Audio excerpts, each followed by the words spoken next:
요한일서 1장입니다. 1, 2절.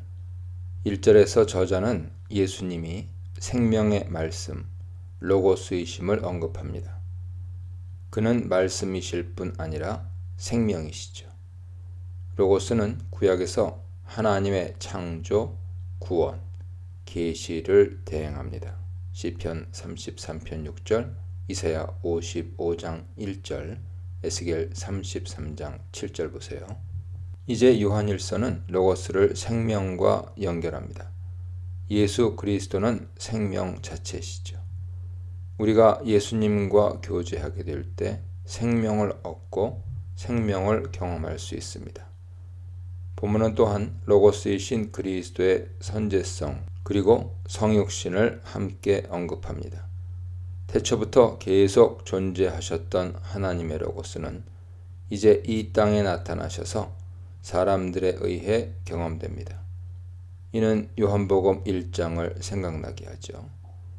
로고스가 우리에게 나타났다는 말은 저자가 예수님의 성육신의 증인들 중에 있음을 의미하는데, 이는 예수님의 사역과 고난, 부활을 목격한 사도적 그룹을 암시합니다. 2절에서는 1절의 내용 중 예수님이 생명 되심과 이 생명이 성육신 하셨다는 사실을 반복하여 강조합니다. 아버지와 함께 계셨다와 우리에게 나타나셨다는 예수님의 하늘에서의 위치와 성육신하신 땅에서의 위치를 다시 묘사하는 말입니다.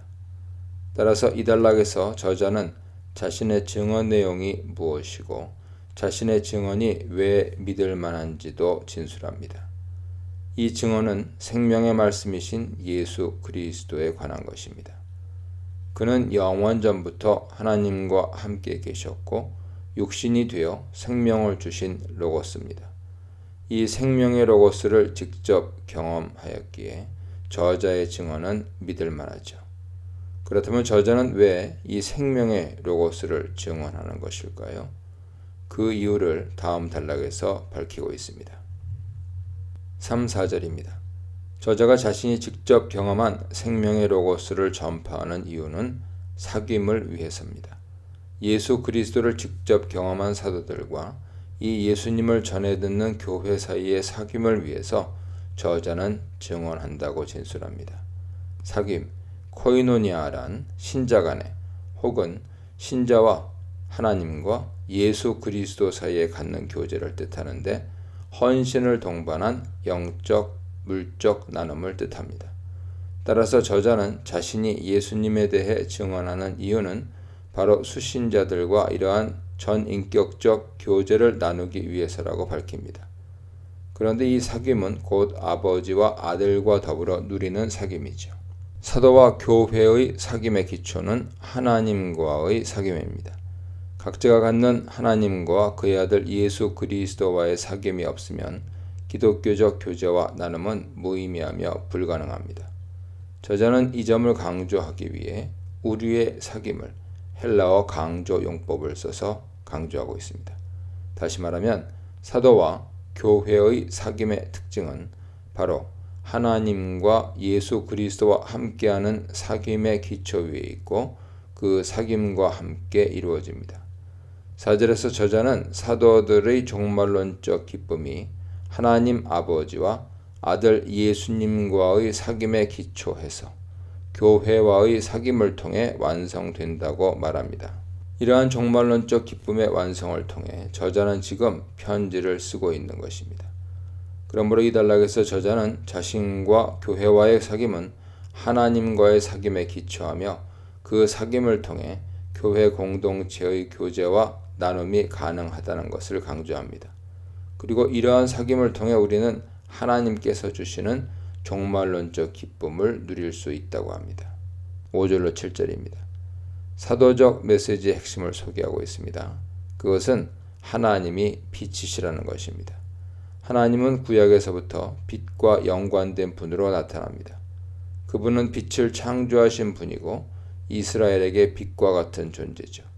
빛으로 이스라엘을 인도하셨을 뿐 아니라 이스라엘에게 빛을 주시는 분입니다. 그분의 계시와 인도는 빛과 같았습니다. 이제 사도는 여기서 하나님을 빛 자체라고 소개하면서 어둠과 대조되는 분으로 묘사합니다. 조금도라는 말은 그가 빛으로서 어둠과 극명한 대조를 이루는 분이라는 것을 강조합니다. 여기서 어둠은 도덕적인 의미로 사용되었는데 죄와 악을 일컫죠. 그러므로 하나님의 빛 되심도 1차적으로 도덕적 의미가 있습니다. 즉 하나님은 죄와 악이 조금도 없으신 거룩하고 완전하신 분이라는 것입니다. 하나님과 사귐이 있다고 하면서 어둠 가운데 행하는 자는 두 가지 잘못을 하는 것입니다. 첫째, 그는 거짓말을 하는 것입니다. 왜냐하면 하나님과 어둠은 극명한 대조를 이루고 절대 함께 할 수 없기 때문입니다. 하나님과 사귀는 자는 어둠과 사귈 수 없습니다. 둘째, 하나님과 사귐이 있다고 하면서 어둠 가운데 행하는 자는 진리를 행하지 않는 잘못이 있습니다. 요한복음 3장 20, 21절에 의하면 진리를 행하는 자는 빛으로 나오고 악을 행하는 자는 빛을 피합니다. 그렇기 때문에 어둠 가운데 행하는 자는 결국 진리를 행하지 않는 자입니다. 요한복음 3장 19절 이하에 의하면 진리를 행하는 것은 예수 그리스도와 하나님의 계시에 반응하는 긍정적 태도와 삶을 이야기합니다. 한편 빛 가운데 행하는 자는 두 가지 결과를 갖습니다. 첫째, 신자 간의 교제를 갖게 됩니다. 이는 약간 예상치 못한 진술이죠. 왜냐하면 하나님과의 교제가 언급될 것으로 예상되었기 때문입니다. 그러나 저자는 하나님과의 관계를 넘어 신자 간의 친밀한 사귐까지도 언급합니다. 아담이 사람들 간의 관계를 단절시켰다면 이제 그리스도를 통한 빛된 삶은 사람 사이의 관계를 회복시킵니다. 둘째, 빛 가운데 행하는 자는 예수님의 보혈로 정결케 됩니다. 빛 가운데 행하는 자, 진리를 행하는 자는 하나님과 예수 그리스도의 계시에 항상 열려 있습니다. 그래서 언제나 예수님의 보혈, 즉 예수님의 용서의 은혜를 받을 수 있습니다. 여기서 행하다와 정결케 하다는 모두 헬라어 현재형으로 이 두 가지 사실이 신자에게 늘 일어난다는 것을 의미합니다. 8절로 10절입니다. 죄에 대한 두 가지 태도를 언급합니다. 먼저 죄가 없다고 하는 것인데 이는 두 가지 결과를 초래합니다. 첫째, 스스로를 속이게 됩니다. 둘째, 진리가 그 사람 속에 있지 않게 됩니다. 인간이 죄인이라는 사실은 유대 전통이든 헬라 전통이든 어렵지 않게 찾을 수 있습니다. 또한 성경은 인간이 죄인이라고 분명히 말씀하시죠. 따라서 죄를 부정하는 것은 그 사람 안에 진리가 없다는 증거입니다. 이어서 죄에 대한 또 다른 태도는 죄를 고백하는 것인데 이 또한 두 가지 결과를 초래합니다.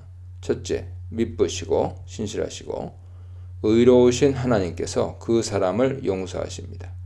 미쁘시면서 죄를 용서하시는 하나님의 모습은 출애굽기 34장 6, 7절에 나오죠. 여호와라, 여호와라, 자비롭고 은혜롭고 노하기를 더디하고 인자와 진실이 많은 하나님이라. 인자를 천대까지 베풀며 악과 과실과 죄를 용서하리라. 이렇게 죄를 용서하신 하나님의 신실하신 모습은 구약에서 자주 묘사됩니다. 또한 그 하나님은 의로우신 분이죠. 죄를 기뻐하지 않으시며 죄와 함께하지 않으십니다. 그래서 우리를 모든 불의에서 깨끗하게 하십니다. 즉 우리가 죄를 고백할 때 하나님의 의로우심과 신실하심은 우리를 용서하실 뿐 아니라 우리를 모든 불의로부터 분리시키십니다. 범죄하지 아니하였다는 말은 8절에 죄가 없다는 말의 반복처럼 보입니다. 그러나 본문에 쓰인 완료 시제는 이 구절이 앞에서 언급된 4개의 조건절의 결론으로 보이게 합니다. 즉 앞에 나오는 이들의 결론으로서 범죄하지 아니하였다고 하는 것은 두 가지 결과를 초래하죠. 하나님을 거짓말하는 자로 만들게 되고 하나님의 말씀이 그 속에 없게 됩니다. 요한문 안에서 거짓은 마귀 영역에 해당되죠. 그러므로 이런 행위는 하나님을 마귀처럼 표현하는 것이 되며 동시에 1장 1절에 나온 하나님의 생명의 말씀이 그 사람 속에 없음을 나타냅니다. 예수, 말씀, 사귐, 진리, 빛, 사귐, 진리와 사주에 대해 묵상해 보시기 바랍니다.